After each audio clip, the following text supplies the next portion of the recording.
Voilà, bien, bonsoir. Bonsoir, chers amis. Merci d'être avec nous ce soir pour ce moment de partage, d'étude, de réflexion sur des thèmes d'actualité, sur des thèmes bibliques et particulièrement ceux qui euh, se retrouvent dans le livre de l'Apocalypse, puisque nous sommes à l'étude du 16e chapitre de l'Apocalypse. Bonsoir à tous. La terrible, triste, mais aussi joyeuse vision finale.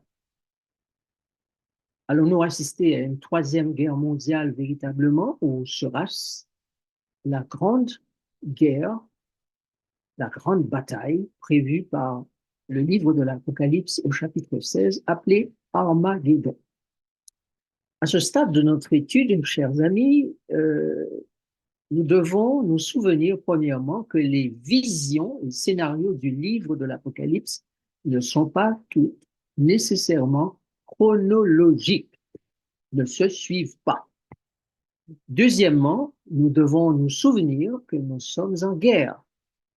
Et cette guerre s'appelle le grand conflit des âges, entre le bien et le mal, entre le Christ et Satan, pour la domination sur cette planète Terre. Et puis, il faut aussi savoir qu'aucun traité de paix n'a pu être signé avec Lucifer, l'ange déchu. Il faut donc s'attendre à ce que bientôt l'armée divine puisse le vaincre et délivrer tous les êtres humains dont il est le bourreau, l'esclavagiste. La troisième chose que nous devons souligner, c'est que les versets 5 à 8 du chapitre 15 devraient être rattachés au chapitre 14, versets 14 à 20. C'est la suite de la moisson. Puis, devrait suivre les versets du chapitre 16.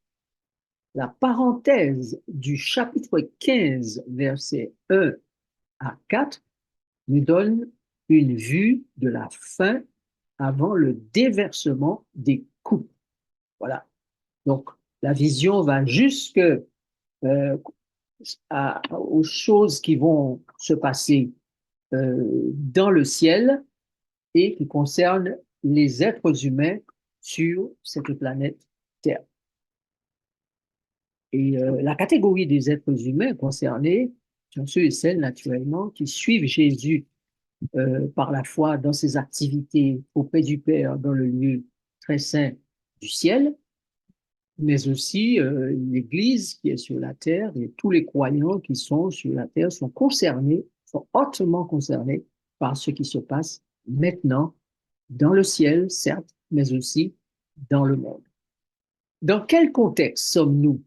Parce que pour bien comprendre la vision du chapitre 16 et partie aussi la vision du chapitre 15 et les autres visions qui vont suivre dans l'Apocalypse, nous devons situer le contexte.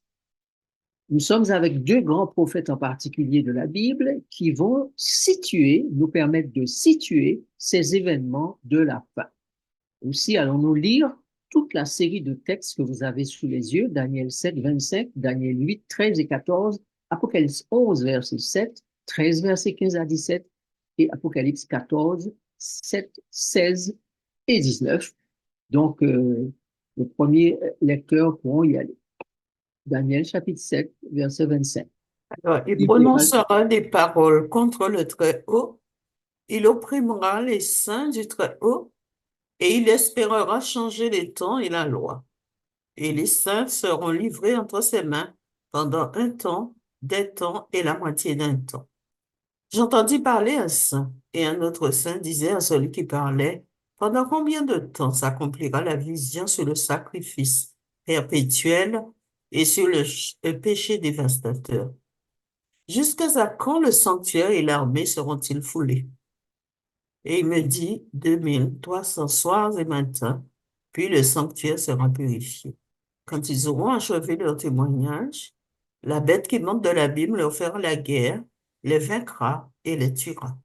Et il lui fut donné d'animer l'image de la bête, afin que l'image de la bête parlât, et qu'elle fit que tous ceux qui n'adoraient pas l'image de la bête fussent tués. Et elle fit que tous, petits et grands, riches et pauvres, libres et esclaves, reçussent une marque sur leur main droite ou sur leur front, et que personne ne put acheter ni vendre sans avoir la marque, le nom de la bête ou le nombre de son nom. Il disait d'une voix forte, craignez Dieu et donnez-lui gloire, car l'heure de son jugement est venue. Et adorez celui qui a fait le ciel et la terre et la mer et les sources d'eau.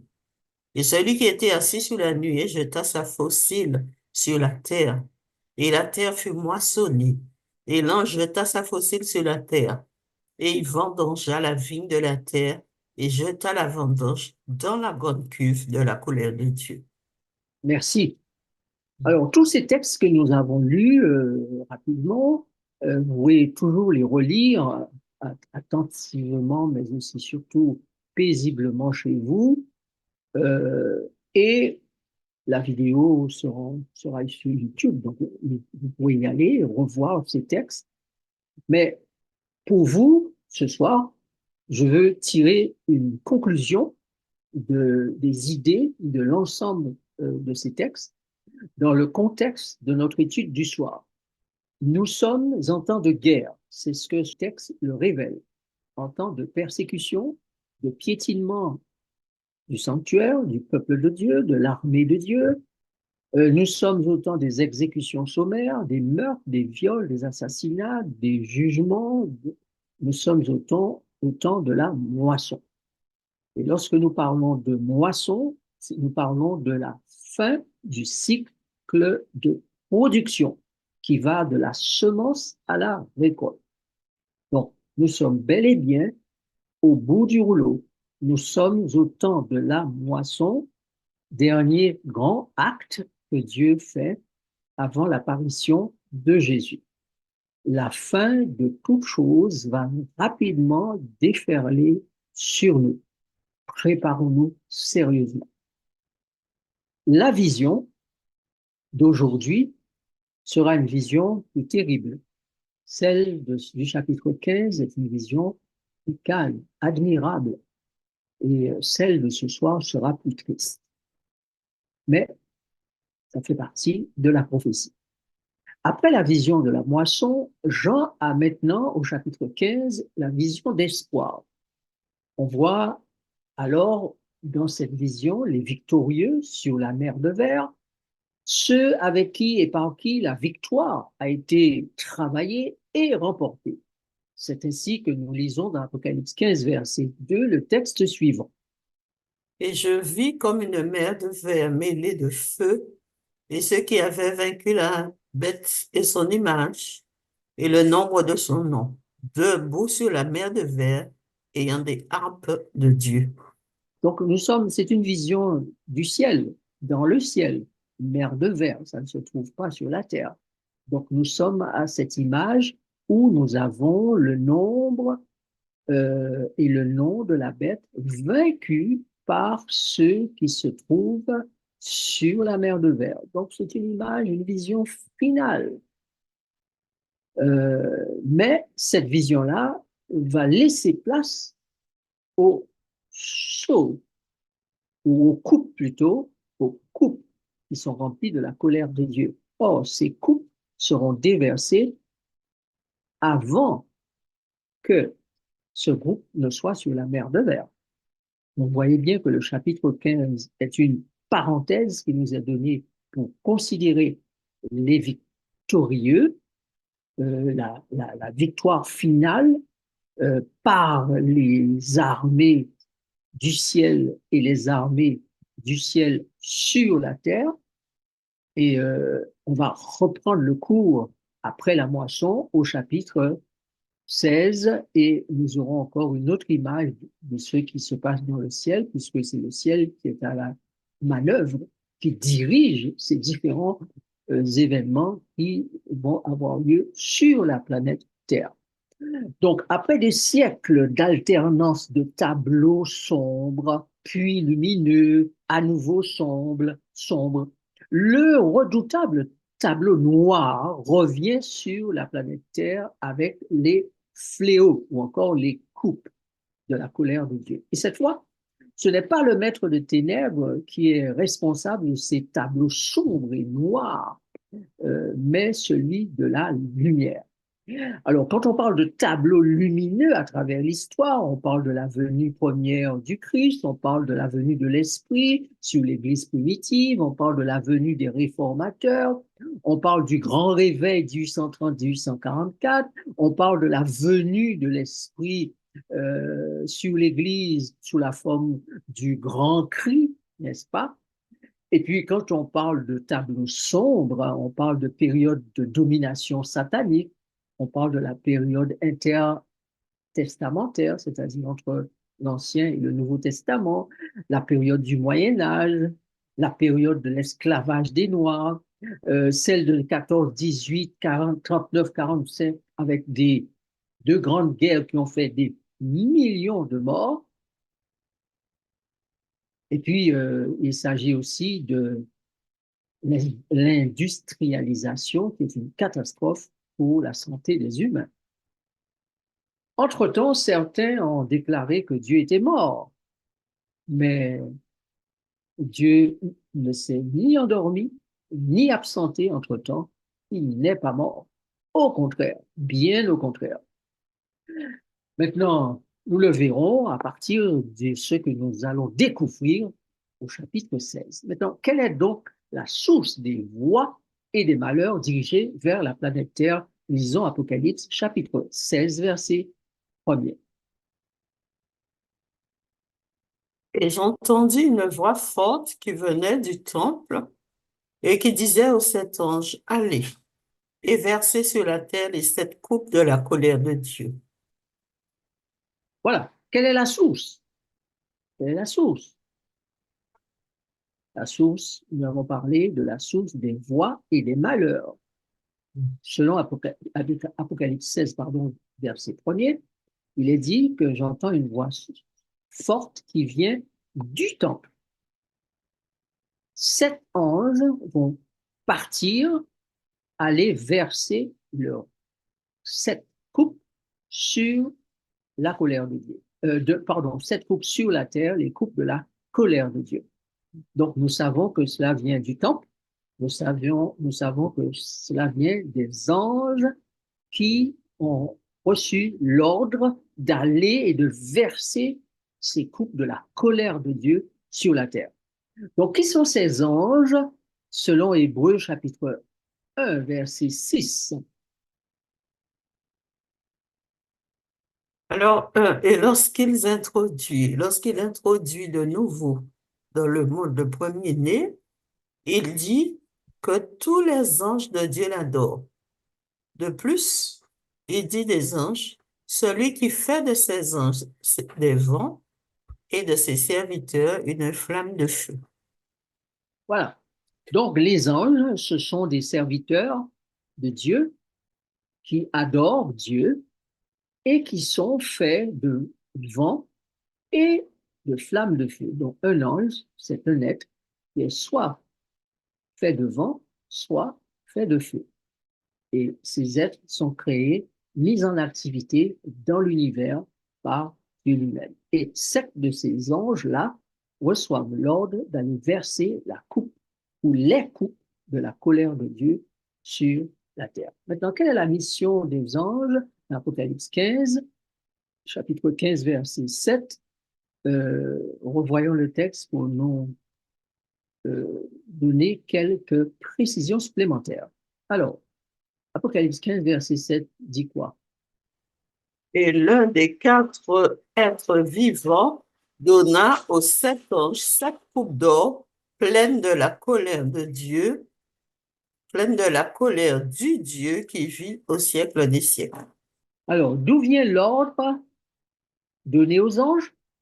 D'après le texte, il vient des 4 êtres vivants, ou plutôt de l'un des 4 êtres vivants, qui va donner l'ordre aux 7 anges avec les coupes d'or pleines de la colère du Dieu qui vit au siècle des siècles.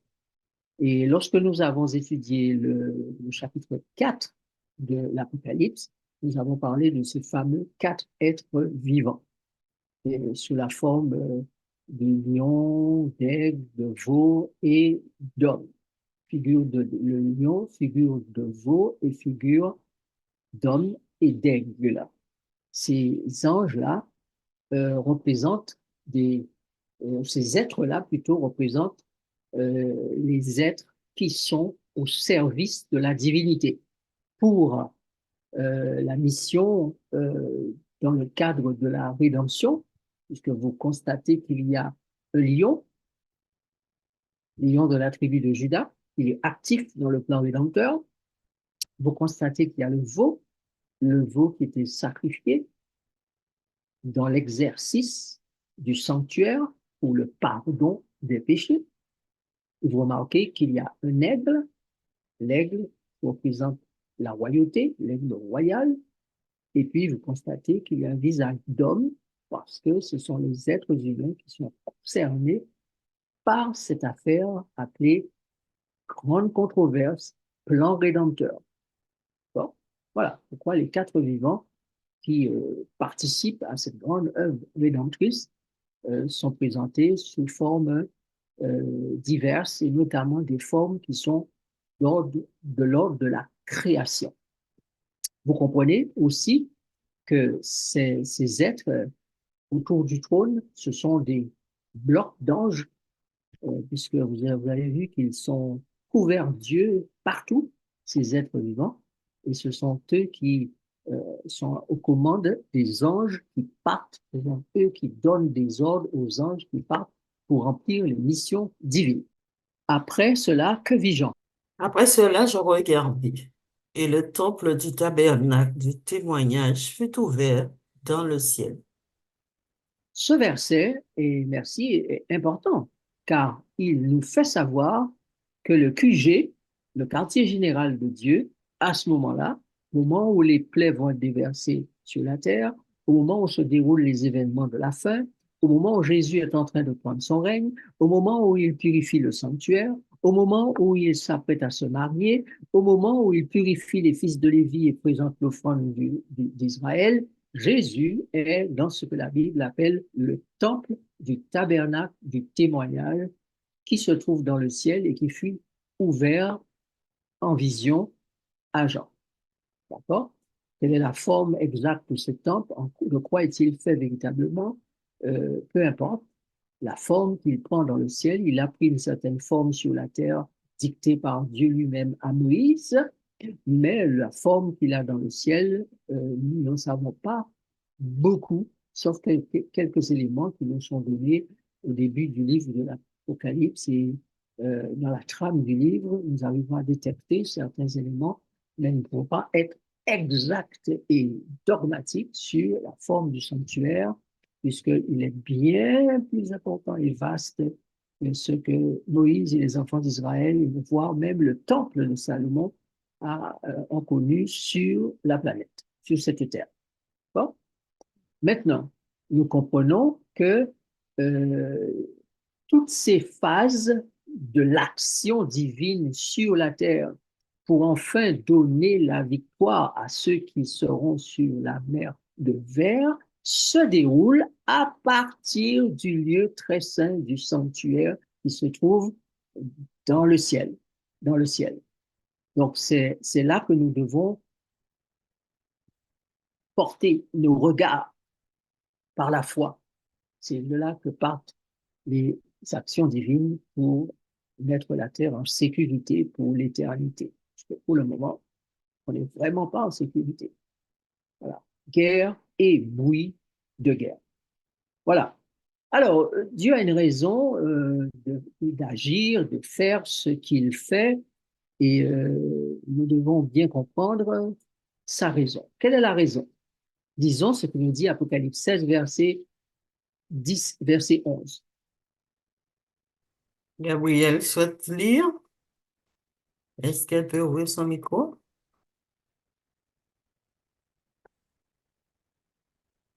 En attendant. Et ils blasphémèrent le Dieu du ciel à cause de leurs douleurs et de leurs ulcères, et ils ne se repentirent pas de leurs œuvres. Voilà. Donc, vous réalisez que Dieu a un but. Quel est-il?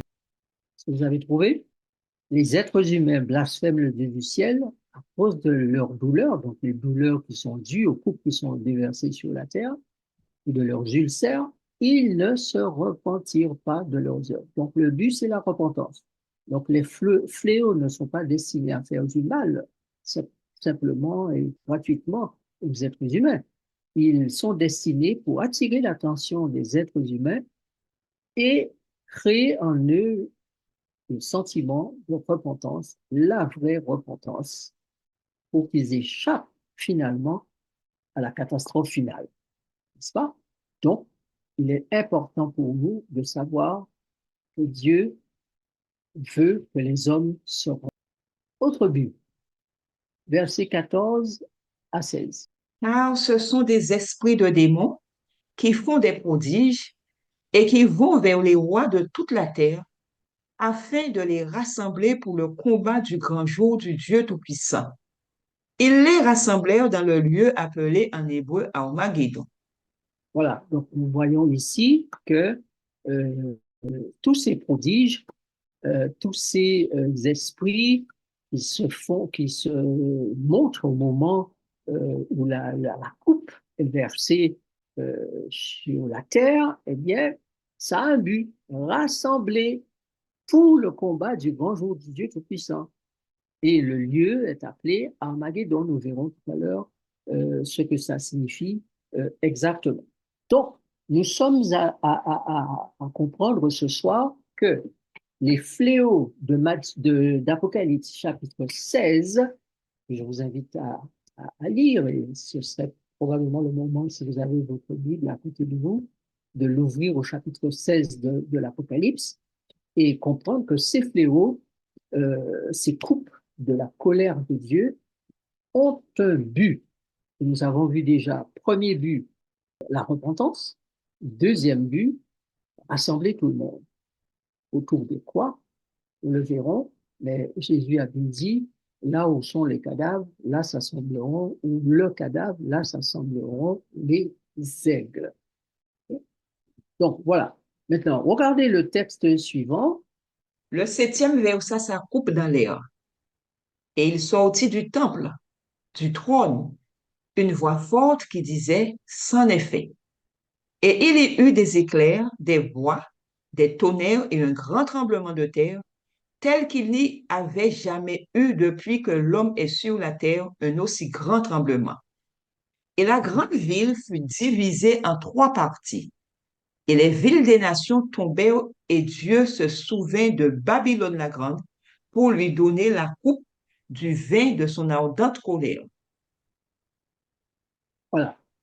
Donc, nous réalisons que Dieu a des intentions, il veut faire un certain nombre de choses, et nous voyons là que le début de la septième coupe, c'est de diviser en trois parties les villes des nations qui vont tomber, et Dieu va se souvenir de Babylone la grande pour lui donner la coupe du vin de son ardente colère.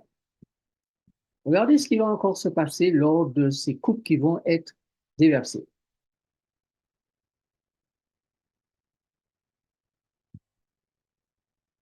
Et Chapitre toutes les 16, îles, verset 20 et suivant.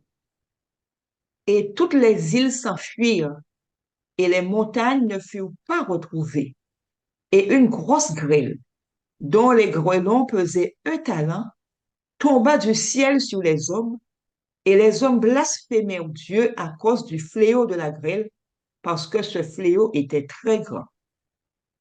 Alors, remarquez bien que les fléaux, et particulièrement celui-là, fait que toutes les îles s'enfuirent et les montagnes ne furent pas retrouvées. Donc, la Guadeloupe va s'enfuir. La montagne ne sera pas retrouvée. La terre entière sera bouleversée.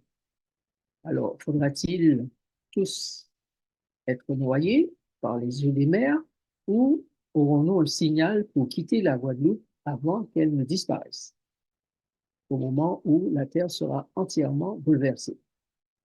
au moment où la grosse grêle va tomber, les grêlons qui pèsent 1 talent, c'est lourd, 45 kilos, tombent du ciel sur les hommes, et des hommes blasphèment à cause du fléau de la grêle parce que ce fléau était grand, mais auparavant, ils ont eu des fléaux qui étaient légers et qui leur donnaient la possibilité de se repentir. Ils n'ont pas fait. Mais cette fois, ça va être catastrophique, meurtrier, sanguinaire. Alors, si vous faites une analyse de ces fléaux qui tombent sur la planète Terre et à divers endroits, les fléaux ne tombent pas partout, hein, il y a des endroits où elles tombent de façon précise, d'autres endroits, c'est l'ensemble de la planète qui est affecté, ou à d'autres fléaux, certains fléaux, l'ensemble de la planète est concerné, d'autres fléaux, c'est une partie simplement de la planète qui est concernée. Mais en tous les cas, nous réalisons, chers amis étudiants, que nous pouvons regrouper euh, l'ensemble de ces fléaux et de ce qui s'est passé depuis le chapitre 15 dans 3 phases. La phase du pardon et de la repentance. Donc Dieu laisse encore la possibilité aux hommes de recevoir son pardon et de se repentir. Ensuite, nous avons la phase des vêtements et du rassemblement. Donc, Dieu donne la possibilité aux êtres humains de se débarrasser du vêtement souillé de la chair et du péché et de se revêtir des vêtements de pureté, de justice, de sainteté. Dieu est en train de rassembler tous ceux qui sont de son côté et ceux qui sont du côté du diable.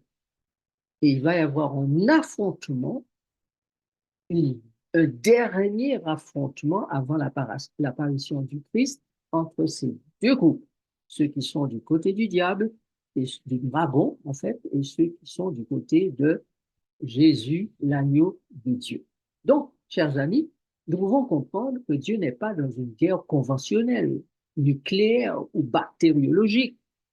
C'est une guerre hautement spirituelle qui se gagne par le pardon, la repentance, la bonne nouvelle des vêtements à revêtir, disponible pour tous, et la destruction finale du mal, de l'auteur du mal et de tous ceux qui ont pris plaisir au mal.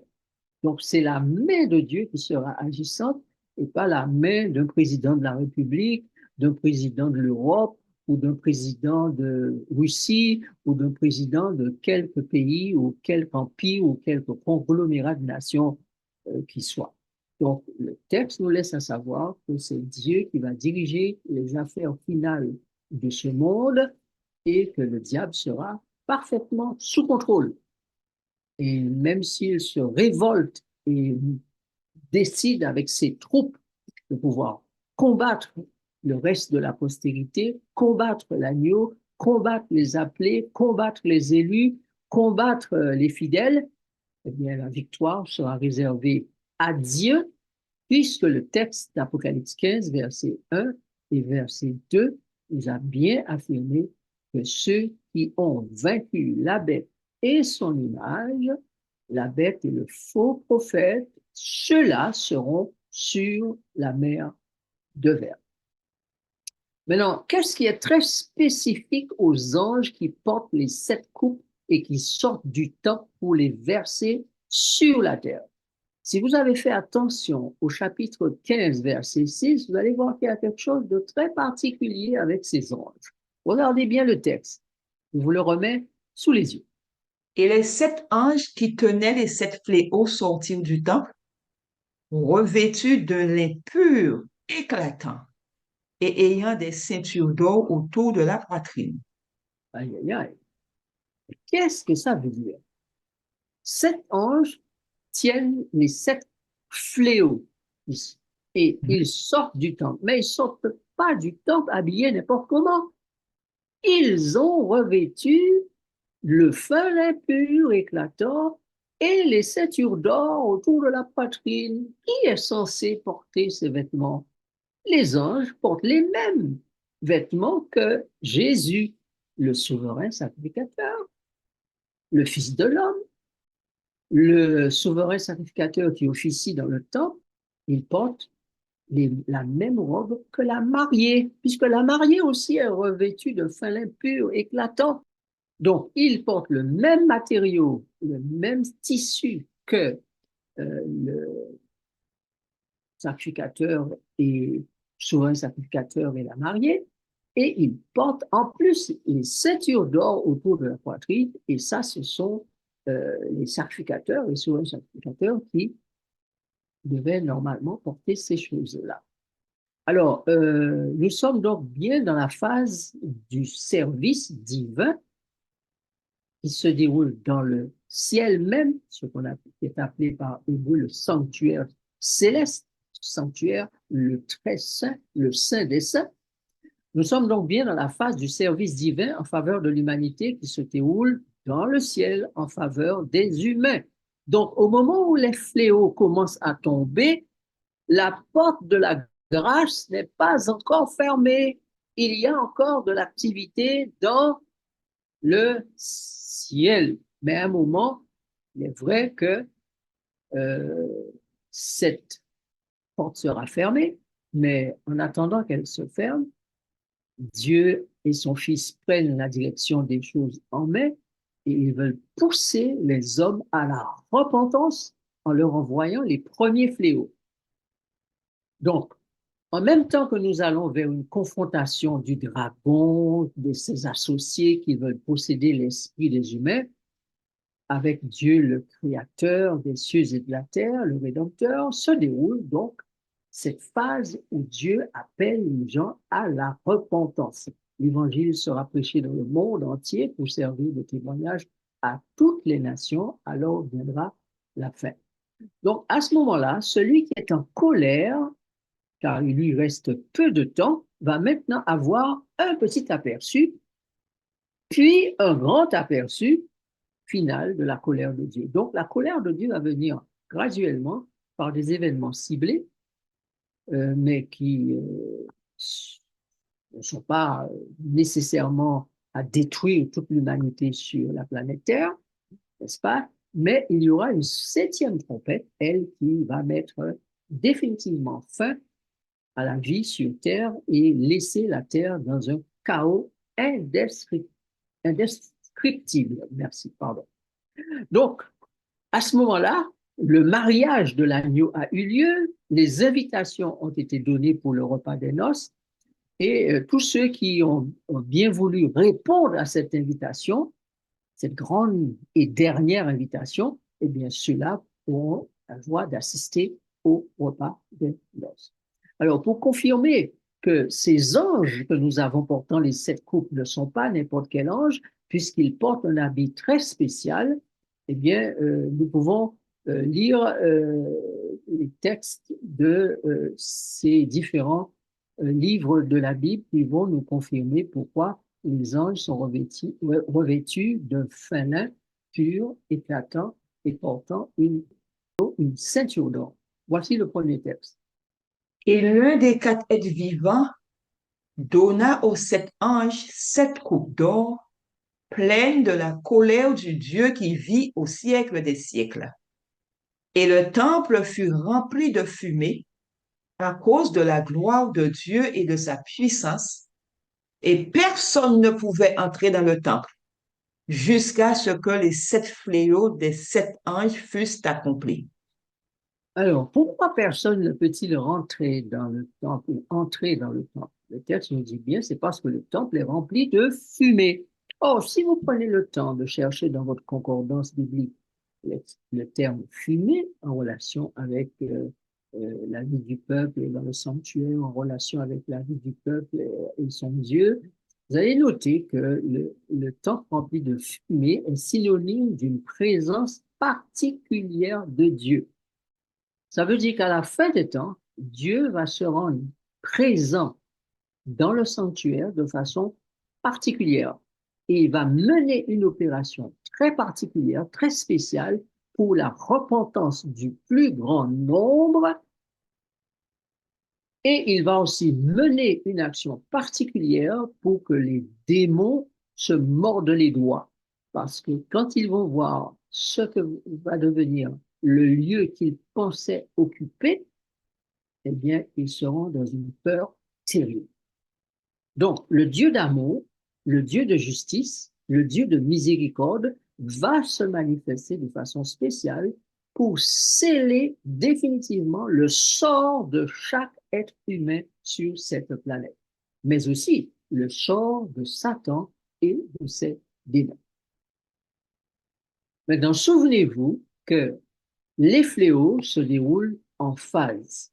Alors, à la phase A, le fléau 1, toute la terre est frappée de l'ulcère malais, pas n'importe lequel, même l'ulcère malais.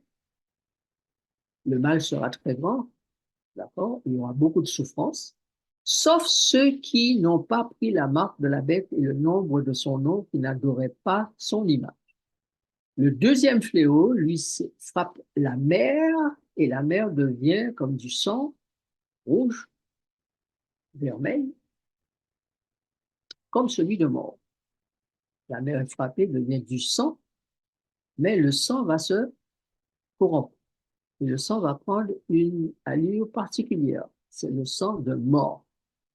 Tous les animaux dans la mer meurent à ce moment-là, parce que les eaux ne sont plus propices à la vie des animaux. Alors, comment est le sang de mort? Eh bien, le sang du mort, c'est un sang coagulé, visqueux, couleur rouge ou bleue on voit cette couleur rouge ou bleue sur la peau. Il y a particulièrement cette lividité cadavérique du corps. Donc, ce ne sera pas beau à voir ce qui va se passer quand la main divine va faire en sorte que les eaux des mers deviennent comme du sang, sang de mort. Troisième fléau, les fleuves deviennent eux aussi du sang, ainsi que les sources d'eau. Mais cette fois, il n'est pas dit comme le sang de mort. Dieu leur donne à boire du sang parce qu'ils en ont versé. Donc l'eau sera encore buvable, mais elle sera de caractère rougeâtre. Et il est dit que Dieu leur donne à boire ce type d'eau, cette qualité d'eau, parce que ces gens-là ont persécuté, mis à mort les serviteurs de Dieu. Ils ont versé le sang des serviteurs de Dieu. Le quatrième fléau, la coupe est versée sur le soleil, qui va se mettre à brûler les hommes, n'est-ce pas? Et la température va monter à des hauts degrés, n'est-ce pas? Et les hommes vont difficilement supporter cette chaleur.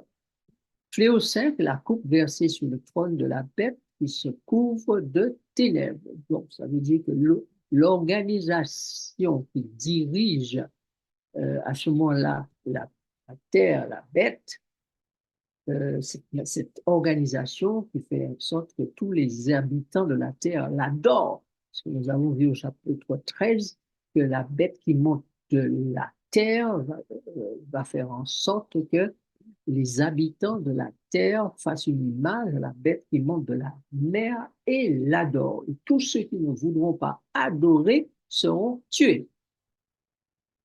Mais quand Dieu envoie ces ténèbres sur le trône de la bête se tord de douleur avec tous ceux qu'elle dirige. Ensuite, phase 2, la coupe versée sur le grand fleuve l'Euphrate.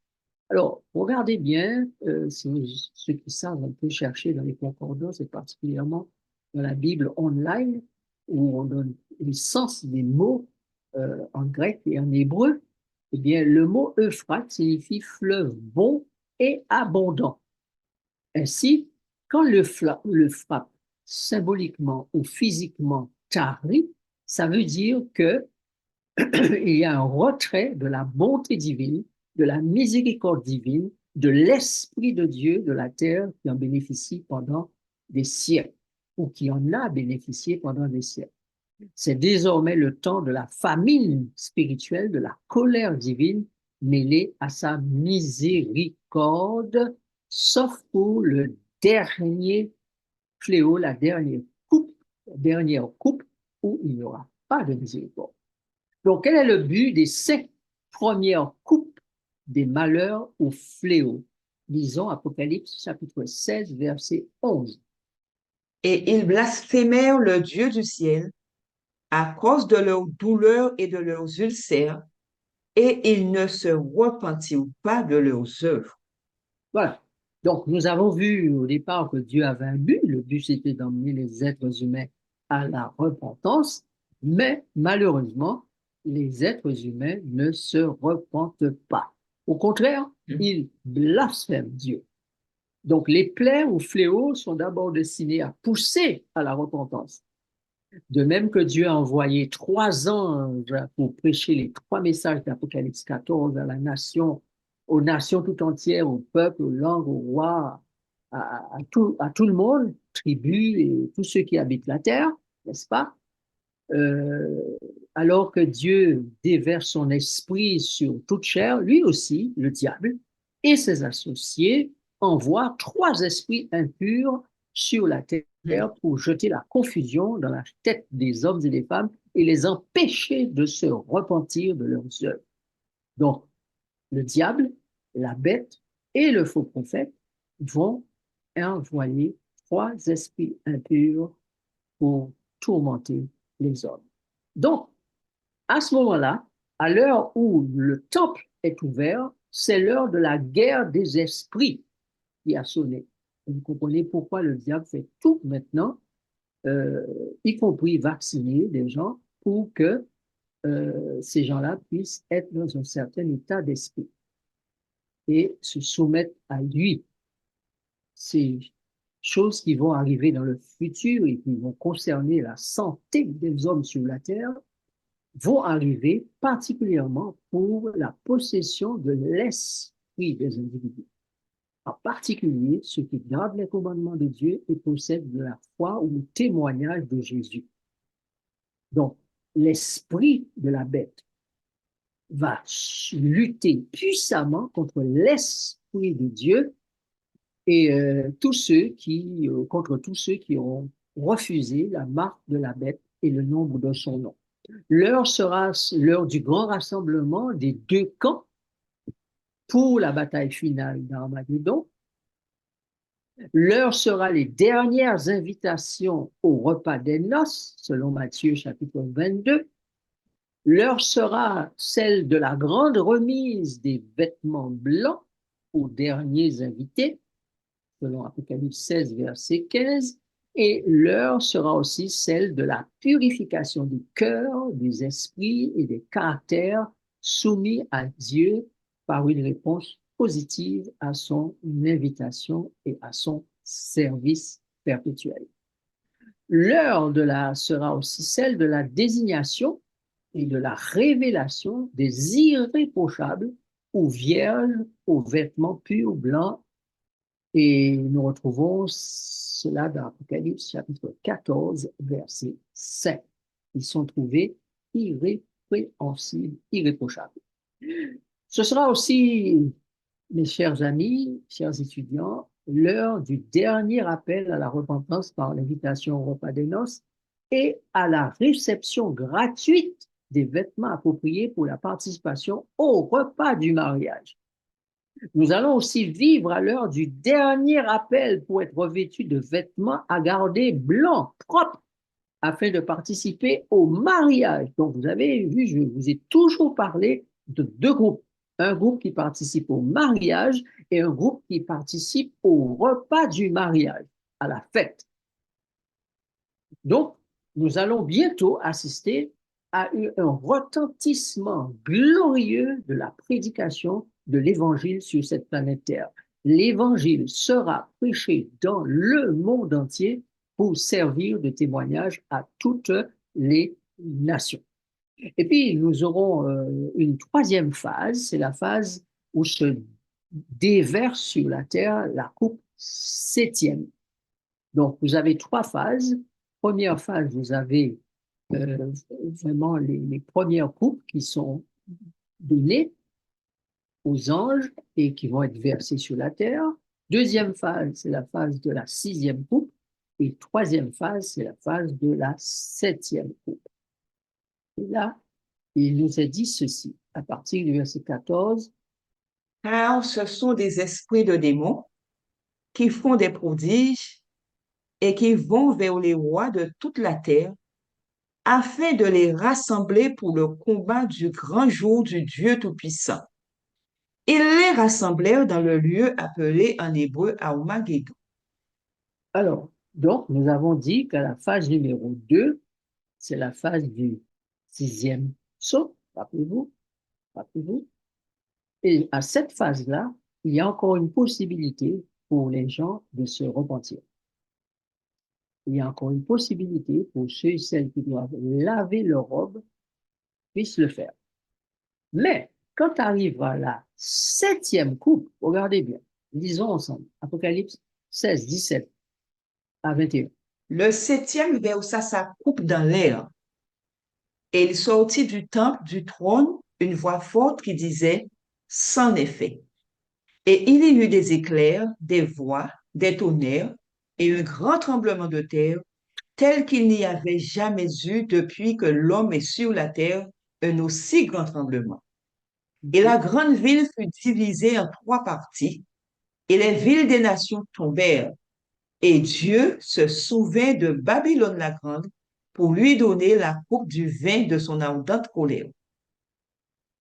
Et toutes les îles s'enfuirent, et les montagnes ne furent pas retrouvées. Et une grosse grêle, dont les grêlons pesaient 1 talent, tomba du ciel sur les hommes, et les hommes blasphémèrent Dieu à cause du fléau de la grêle, parce que ce fléau était très grand. Tu as vu le fer mêlé avec l'argile, parce qu'ils se mêleront par des alliances humaines, mais ils ne seront point unis l'un à l'autre, de même que le fer ne s'allie point avec l'argile. Revenons en arrière pour bien comprendre. Le 7e verse sa coupe et il est dit, c'en est fait. Donc, ce n'était pas encore fait. Mais c'est à la 7e coupe que le c'en est fait est prononcé. Donc, l'histoire de la planète Terre s'arrête là. L'histoire du bien et du mal s'arrête là. L'histoire du grand conflit entre le bien et le mal s'arrête là. Entre le diable et Satan prend fait ici. C'en est fait. Et alors, la terre se met à vibrer, secouer, trembler de tous ses membres. C'est un tremblement de terre spécifique, particulier. Il n'y a jamais eu un tel tremblement sur cette terre. C'est l'ensemble de la planète qui sera secouée, au point que toutes les îles disparaissent, s'enfuient, et les montagnes disparaissent, ne sont pas retrouvées. La grêle se met à tomber sur la planète, les grêlons de 45 kilos tombent du ciel sur les hommes et les hommes se, se tordent de douleur et blasphèment Dieu à cause du fléau de la grêle, parce que ce fléau était très grand. Ainsi, c'est l'heure du son effet, l'heure de la bataille finale. C'est bientôt l'heure de la bataille d'Armageddon ou de la vallée de Megiddo. Alors, vallée de Megiddo, espace ou vallée de la guerre et de la défaite des armées opposées à Dieu du temps de Moïse et de Saül. Vallée de la défaite et mort de 2 grands chefs, vallée du triomphe. Donc, Armageddon, c'est une bataille entre Dieu et son armée et le diable et son armée. Dieu nous annonce à l'avance que la planète Terre deviendra l'endroit de confrontation terrible et finale des esprits rebelles, démoniaques et non repentants avec Dieu. Ils vont se battre contre Dieu et surtout contre ceux qui contre Dieu parce qu'il veut ressusciter ce que Satan dit lui appartenir. Et ça, nous le verrons une autre fois. Donc, c'est sur cette planète Terre que la guerre des esprits prendra définitivement fin. Quand le sans effet sera prononcé, ce sera fini de l'histoire de Satan et de ses démons pour toujours. Donc, chers amis, il ne faut pas s'attendre à une guerre nucléaire mondiale de l'Occident contre l'Orient, des êtres humains contre les êtres humains. Il y aura certes ici et là des conflits, des guerres conventionnelles, des bruits de guerre humaines, des famines, des pandémies, etc. C'est ce que Jésus a annoncé dans Matthieu 24. Mais la bataille finale sera entre les armées des esprits déchus et les esprits demeurés fidèles entre les forces du bien et celles du mal. Ce sont les esprits démoniaques qui rassemblent les humains contre l'Esprit de Dieu et ceux qui sont avec lui. Donc, Armageddon, c'est un rassemblement par deux puissances spirituelles d'esprits et d'hommes demeurés rebelles, d'esprits et d'hommes demeurés fidèles. La terre est alors mise dans un état chaotique, catastrophique. La terre va devenir un lieu invivable. Seuls ceux qui seront protégés par Dieu pourront y survivre durant le temps des fléaux et particulièrement celui du septième. Dieu a promis à son peuple de lui fournir eau et pain jusqu'au retour de Jésus. Le combat final est un combat de Dieu qui manifeste sa colère pour mettre fin à l'existence du mal et de son auteur pour toujours le moment venu. Donc, l'unité de façade. Si vous dormez, réveillez-vous. Si votre attention est ailleurs, prêtez-la moi maintenant. L'unité de façade pour un gouvernement ou une gouvernance mondiale que M. Macron et les autres cherchent en Europe et dans le monde en voulant déclencher une guerre contre la Russie n'aura pas lieu parce que Dieu l'a dit lui-même. Regardez le texte. Relisons ceci. Daniel chapitre 2, verset 40. Tu as vu le fer mêlé avec l'argile, parce qu'ils se mêleront par des alliances humaines, mais ils ne seront point unis l'un à l'autre, de même que le fer ne s'allie point avec l'argile. Voilà. Dieu a bien dit, ils vont faire des alliances, certes, et se donner l'illusion qu'ils vont arriver à quelque chose. Mais foncièrement et fondamentalement, ils ne seront point unis l'un à l'autre. De même que le fer ne peut pas s'allier, se mélanger avec l'argile, ces gens-là ne vont jamais vouloir se mélanger. Et vous comprenez pourquoi le mondialisme, l'unipolarisme, unipolaire, n'est-ce pas, s'oppose à multipolaire. Donc, une partie veut avoir des nations qui gardent leur gouvernement, mais qui ont une certaine cohésion par des alliances, et une autre partie veut un monde dirigé par une seule tête, une seule organisation, un seul homme, voilà, et les deux parties s'affrontent. Donc, les deux parties vont probablement et très certainement faire des alliances, mais ils ne seront jamais unis l'un à l'autre. Et que va-t-il arriver? Apocalypse 11, pardon, verset 18. Apocalypse 11, 18. Les nations se sont irritées, et ta colère est venue, et le temps est venu de juger les morts, de récompenser tes serviteurs les prophètes, les saints et ceux qui craignent ton nom, les petits et les grands, et de détruire ceux qui détruisent la terre. Donc, pendant des siècles et des siècles, les nations se sont irritées sous la direction satanique. Et maintenant, les 7 coupes vont emmener la colère de Dieu. Ce sera alors le temps du jugement. Le temps est venu de juger. Le jugement des morts, d'abord, puis le jugement des vivants. La récompense aux serviteurs, aux prophètes et aux saints qui craignent et ceux qui craignent ton nom. Notez bien les groupes qui sont là. Serviteurs, comme les vierges, comme les serviteurs de Matthieu 24 et de Matthieu 25, qui reçoivent des talents, n'est-ce pas? Donc, vont être récompensés, premièrement. Les prophètes vont être récompensés. Les saints vont être récompensés avec ceux qui craignent Dieu et qui gardent ses commandements. Bon? Les petits, les grands vont être récompensés.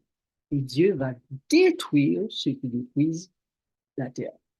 Donc, en conclusion, il n'y aura pas d'unité pour un cinquième empire universel de gouvernance mondiale, mais il y aura certainement une coalition mondiale contre Dieu et son peuple. Et c'est ce qu'on appelle le grand rassemblement ou la guerre d'Armageddon. Une coalition mondiale contre Dieu et contre son peuple. Lui, Dieu va très bientôt se manifester puissamment pour détruire tous ceux qui détruisent la terre qu'il a créée selon Apocalypse 18. Donc, chers amis, préparons-nous à la rencontre de notre Dieu qui est en colère. Certes, nous avons vu que dans les 6 premières coupes, la colère de Dieu est mélangée de sa miséricorde. Et beaucoup ont encore le temps soit de répondre à l'invitation de Dieu pour participer au mariage en tant que dame d'honneur, cavalier d'honneur, serviteur, n'est-ce pas? Ou encore participer au repas des noces en tant qu'invité. Donc, tandis que Dieu a sa colère encore mélangée de miséricorde, faisons diligence. Attachons-nous au Seigneur, apprenons à le connaître, étudions sa parole, prions beaucoup comme nous n'avons jamais prié auparavant. Rassemblons-nous en groupe de prière, en église, pour faire monter vers Dieu de très nombreuses prières, de façon à ce que cela constitue un bouclier puissant pour faire reculer les forces de l'ennemi et gagner la bataille avec le Christ. Donc, si tu ne t'es pas encore abandonné aux mains du Seigneur, fais-le maintenant. Donne-lui ton cœur et, place-toi sous sa divine protection. Sois béni, choisis le bon camp et tout ira bien. Nous allons prier. Seigneur, nous te remercions pour ce moment que nous avons partagé ce soir autour des coupes et des fléaux. Nous avons vu un mélange de ta colère pour mener à la repentance et de ta miséricorde pour attirer encore beaucoup de gens à toi. Mon Dieu, Père éternel, bon, compassion, fidélité, bienfaisance, paix et amour, merci d'être révélé à nous. Et ce soir, nous voulons encore nous incliner devant ta majesté et te dire que nous t'aimons et que nous voulons te suivre, accomplir ta sainte volonté. Sers-toi de nous comme des serviteurs bons et fidèles, ou encore, si nous sommes parmi ceux qui sont encore considérés par toi comme bons et méchants, puissions-nous entendre ton invitation et l'accepter joyeusement. Merci pour tout. Au nom de Jésus. Amen.